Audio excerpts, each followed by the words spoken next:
Hello, Nick. Thank you so much for joining me on this very strange topic on what's going on. Isn't it something? It really is. It's a real old-fashioned, I guess you'd call it a flap, a UFO flap. Yeah, worldwide. I mean, this is a strange thing. I thought it was concentrated. Well, I heard a lot of it happened in the UK, some time ago. I wasn't even familiar with that, but it's all over, even Germany. I'm hearing even Australia.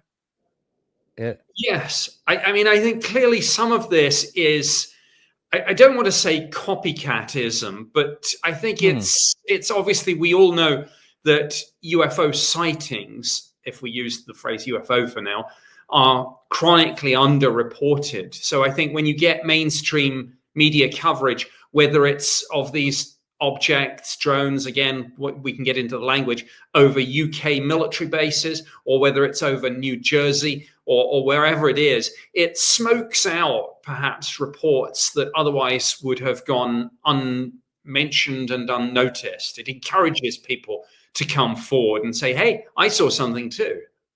that's exactly right. I didn't even think of that angle.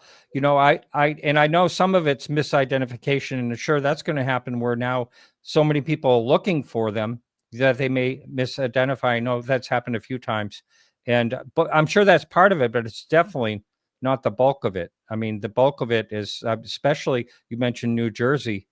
So many, and there's some. I guess you would call them incursions if they're in, restricted airspace, but there's so many that are happening there. It's just ongoing. Yes, some of them are over military bases. And so, yeah, absolutely, unless it's your own kit, which is one of the theories, secret black projects and all that. But it's generally restricted airspace. Then some is over, I guess you would say, critical national infrastructure, and some other places. And just the fact that obviously New Jersey is pretty densely populated, it's over the heads of Joe Public, and so there is huge mainstream media and resultant public interest in all this, and everyone at the moment just focusing on New Jersey and maybe other areas of the US Northeast, but everyone is talking about this. And we've got the FBI involved, local law enforcement, Homeland Security, the Pentagon, various local mayors, police chiefs. The White House gave a briefing. So an awful lot of people have their finger in the pie, and that sometimes that can help, but sometimes that's part of the problem.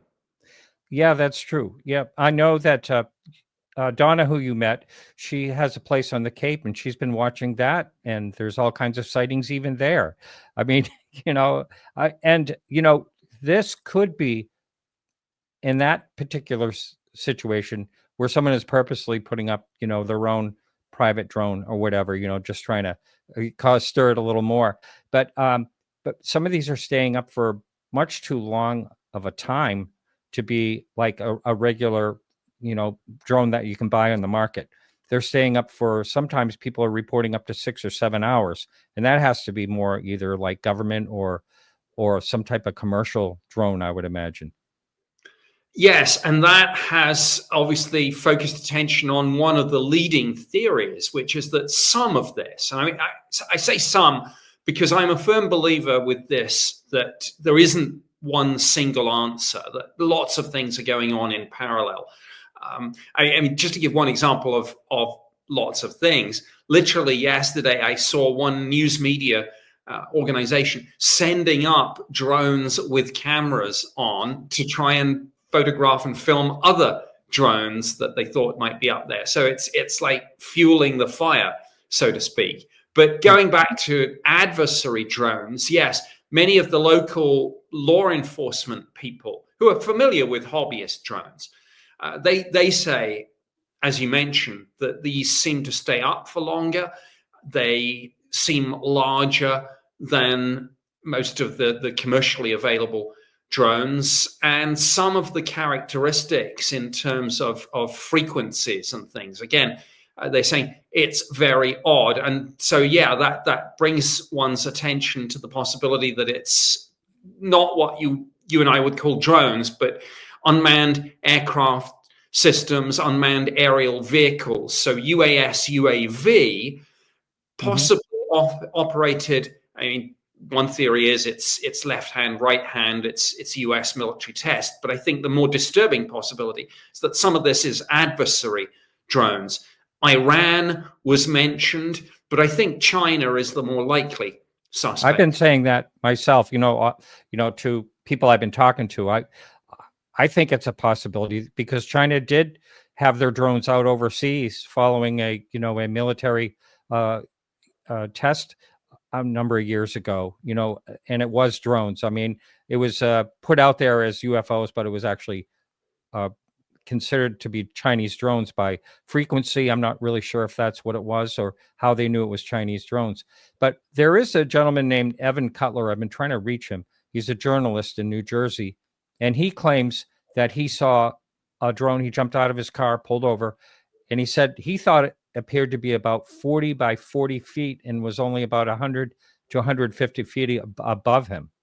And he jumped out of his car and was watching it, and then he realized he should get video of it. Went back to his car, and by the time he got out of his car again with his phone and ready to go, the thing was pretty far away. He's got a picture of it, but I mean, 40 by 40. It's awful hard to judge how big something is and how far up over your head it is. But that's what his thoughts were. Yeah, I think actually he was one of the other guests on a recent one of the recent TV news interviews I did on News Nation, and I Oh, think okay. Yeah. he has a background, I believe, in videography, and he no witness is infallible, but he's pretty much as good as they get. And yeah, I heard one of the interviews. Like I say, I think he was the other guest when Ashley Banfield was interviewing me last time. But be that as it may, I mean, I think, yeah, there is some intelligence suggesting that the Chinese have made quantum leap developments in possibly AI controlled drone swarms, for example, and also have, and this would tie in with Evan's description, also have bigger drones or UAV, UAS systems that would be capable of staying airborne for longer. And of course, these are predominantly intelligence gathering platforms. We all remember the Chinese spy balloon saga. And that, of course, that balloon was carrying an incredibly sophisticated SIGINT array under it, which the US military, of course, subsequently recovered. But again, it just shows that whatever we think is going on, there are clear national security implications here, and that's why people need answers. I was just putting up these pictures. I don't believe the last time we talked that I told you this, but I was right under the Chinese balloon when they shot it, Ah. and I just happened to be there talking to a real estate agent, and when I got out of the car, he said, "Look up there's a Chinese balloon," and I said, "Yeah, it looks just like it." He said, "No, it isn't."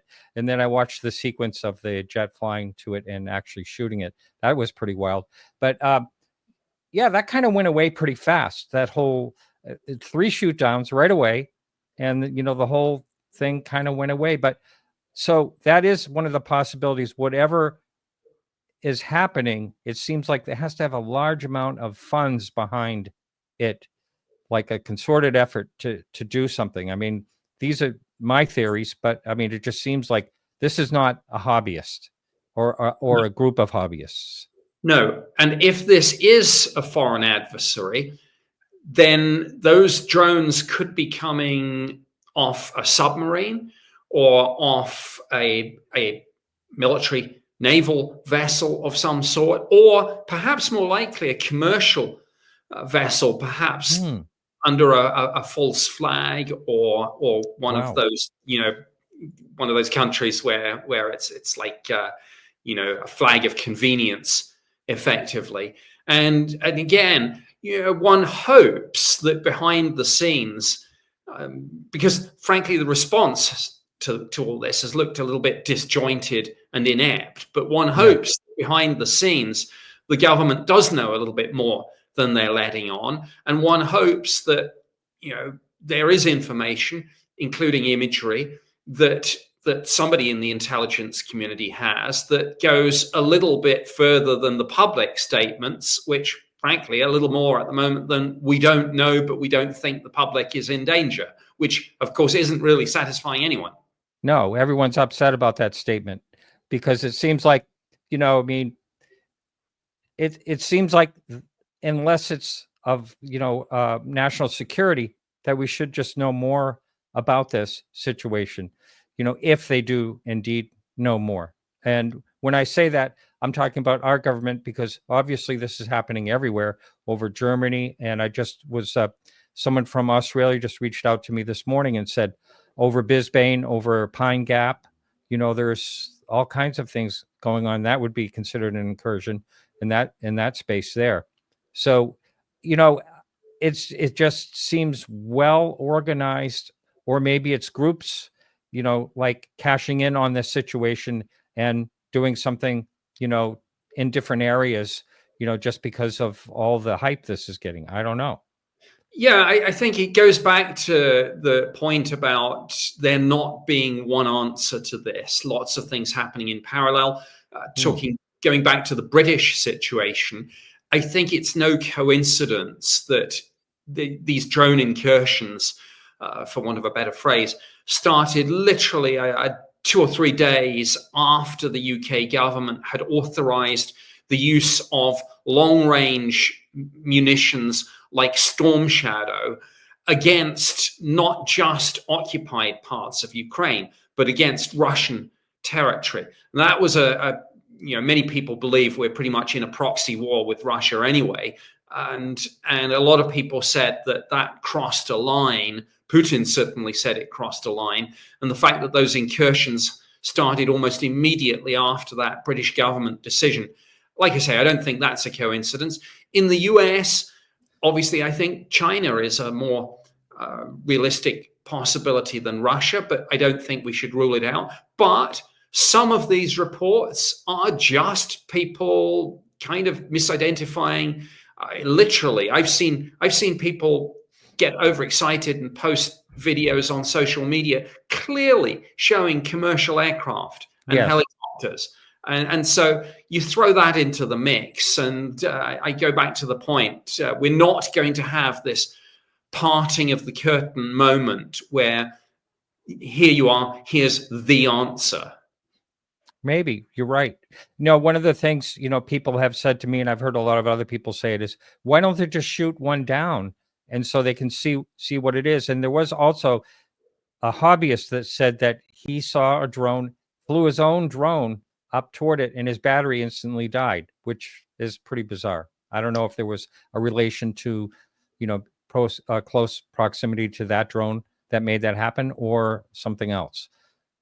Yeah, it's, we're familiar, of course, many cases involving close encounters, going to the UAP issue specifically, of vehicle interference, and speculation is that there's some sort of electromagnetic field from the energy source, the propulsion system, whatever it might be, that can impact car engines, for example, and radio transmissions and such like.